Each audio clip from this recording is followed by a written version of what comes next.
Hi guys, it's another theatre review from me for a change. I've not done one in a while, and I have been to see Cats at the Sunderland Empire, so the matinee today.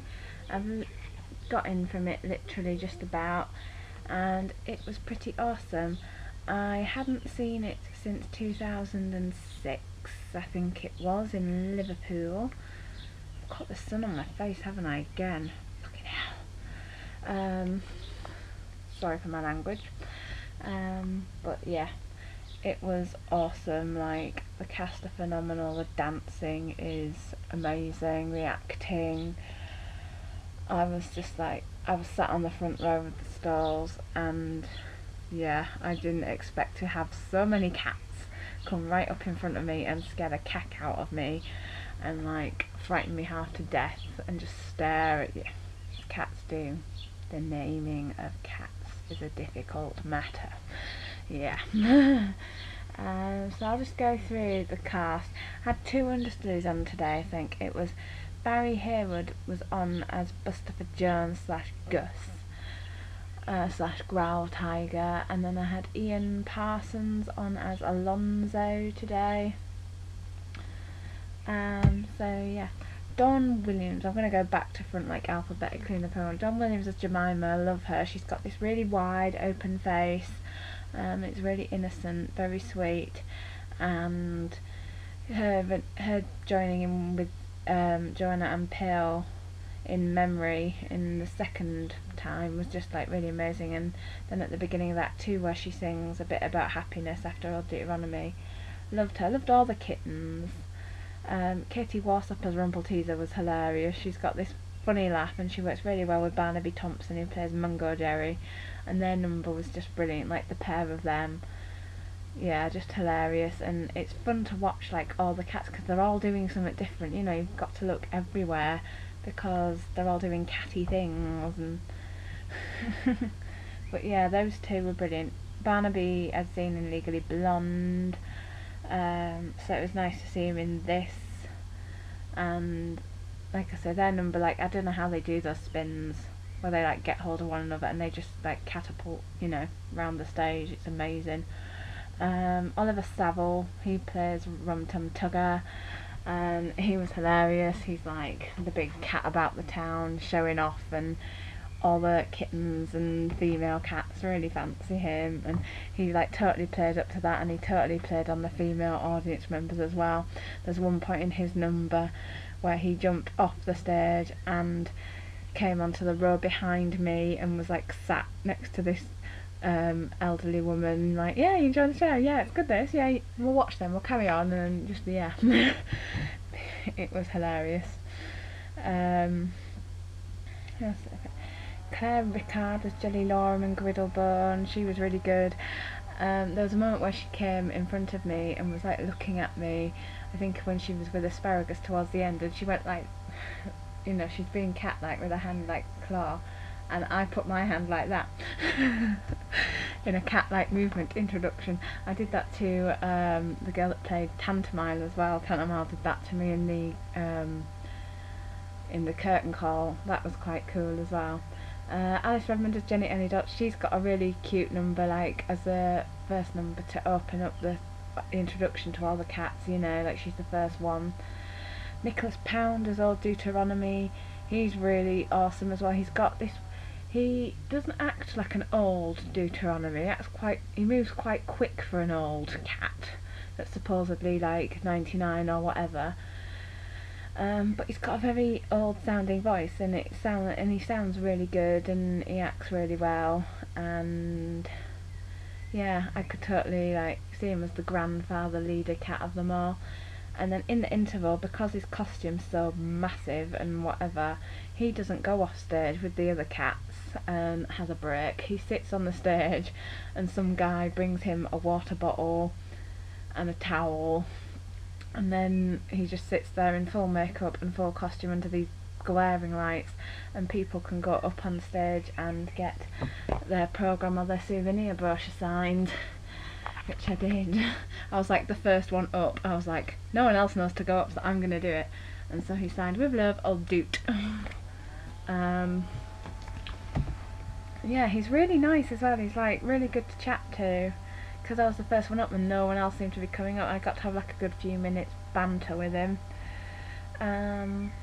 Joseph Portman as Quaxo, Mr. Mistopheles. He's awesome. Like, I can't really remember when I saw it in Liverpool a few years ago.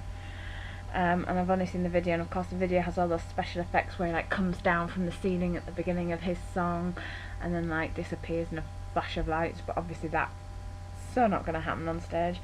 But yeah, his entrance and his exit are pretty awesome as well. Well, not exit, and then he's got the magic trick that he does, and his dancing.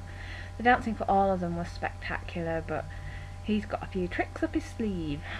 Ian Parsons, like I said, was Alonzo.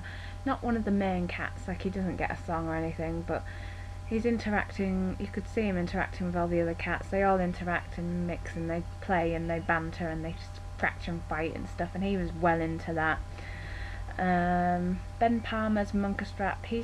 Munkerstrap is like, I think, supposed to be the not the leader but the protector of the tribe, and I found Ben Palmer he was good, but he was more like one of those annoying prefects or hall monitors or something. He's just like he was really strict, like he's more of a disciplinarian than a guardian and protector of the tribe. He's got harsh features as well. See him. That's Ben Palmer there. Yeah, I didn't warm totally to his Munkerstrap, but yeah. Carl Buckety was played by John Morris, but he's not a main character either. Neither's Will Lucas as Bill Bailey. Had Barry Haywood, like I say, on for Buster for Jones and Gus, and he's brilliant. Like, Buster for Jones is quite a funny character to see, like he's a tough cat really, and then to go to the other extreme in the second half and he's playing Gus / Growl Tiger, and that's like pantomime fun for like 5 minutes. Yeah, really loved that scene with Barry Haywood and the woman playing Griddlebone. They've got this great like little duet ballad of Billy McCaw. Melissa James as Bomb Ballerina. You wouldn't think she was just at a drama school. She's so good.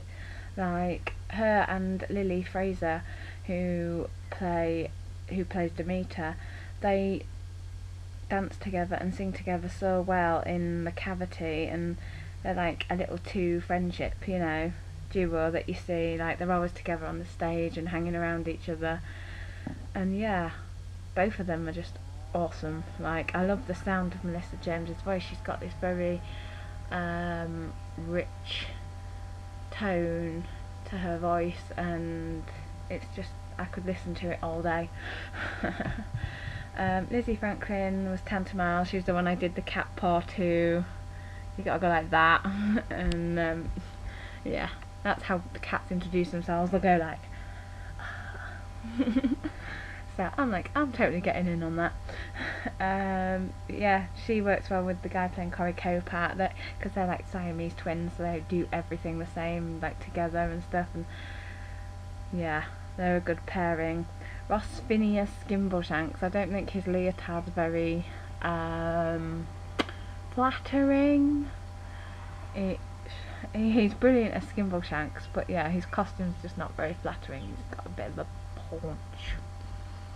But yeah, his number is really funny. Like I say, I'm used to hearing the DVD/video version in my head with a Scottish Skimbleshanks, but English Skimbleshanks is actually really funny too. And I love it when they do the big train and he's like on top of the car boot and leading the train kind of thing. It's all good. Who else do we have? Alicia Beck. She plays Victoria / White Cat. I don't know why it couldn't be Victoria the White Cat, but yeah, she's got this lovely open face, and she opens up like the entrance to the Jellicle Ball kind of thing in the first half. She looks like Rachel Ensor, who I saw on the last tour as Victoria. Rachel Ensor was in the last tour as Victoria, and then I got to see Rachel in Phantom at the Opera and Alicia looks just like her. But she's like totally into it. She saw me singing along, and after the show I went round to stage door and met her, like when she still had a full cat costume on, and she saw my programme and she's like, I saw you singing along, you must really know all the words. And I was just like, yeah, sorry, it was really awesome, I couldn't help myself. But yeah, she's interesting to watch as well. Jessica Buckby is Cassandra. She's like a Siamese cat as well, and she helps with bringing old Deuteronomy from wherever he's been. I'm giving out spoilers there. Old Deuteronomy disappears, but yeah, she's really good. Cameron Ball as Admetus and McCavity. Yep, really good as well. I'm kind of wondering who plays the other McCavities who are, before they kidnap old Deuteronomy, who it is, because obviously it can't be there and then suddenly be there in the next second. So I'm kind of curious as to who are the second and third McCavities that loiter around the Empire Theatre. And then last of all, but by no means least, we have Joanna Ann Pill, who plays Grisabella. I was so excited when I heard she was going to be in this, like really excited. And she's just brilliant. Memory, she like totally owns it, and she's perfect. She's not, I don't know, I remember seeing Chrissy Hammond and she had quite a defined ears and grey hair and thing, but Joanna's looked a bit flat. Apart from that, that was my only niggle really with the costumes. Some of the cats didn't look like cats, but yeah, she was just amazing, and I love Joanna and I can't wait. I'm off to see this again on Saturday. I'm seeing it twice because I'm mental. So yeah, I'm seeing it again twice on Saturday with some friends. I got the souvenir brochure and I got the programme, but only the souvenir brochure has the list of understudies for the roles, and I don't know why they're not in the programme, but they're not. And then obviously the souvenir brochure has this lovely photo of Joanna Ann Pill there, and it's just full of the usual pictures and all sorts of stuff. The Rumpus Cat was funny. The Rumpus Cat comes on and he's like and Munkerstrap's like, behave yourself, and he's like, meow. I also got this really cool Cat's iPhone 4 cover. They do an iPhone 4 cover, well it fits the 4S, mine's a 4S, but yeah, and then they've got one for the iPhone 5 as well, and it's really cute and I quite like it, so I was like, I'm having that for £4, that's quite good. So yeah, really good show, and like I said, I can't wait to go back again on Saturday to see it. I've got 2 days to wait, and I think everyone needs to go and see Cats because it is definitely an experience never to be forgotten.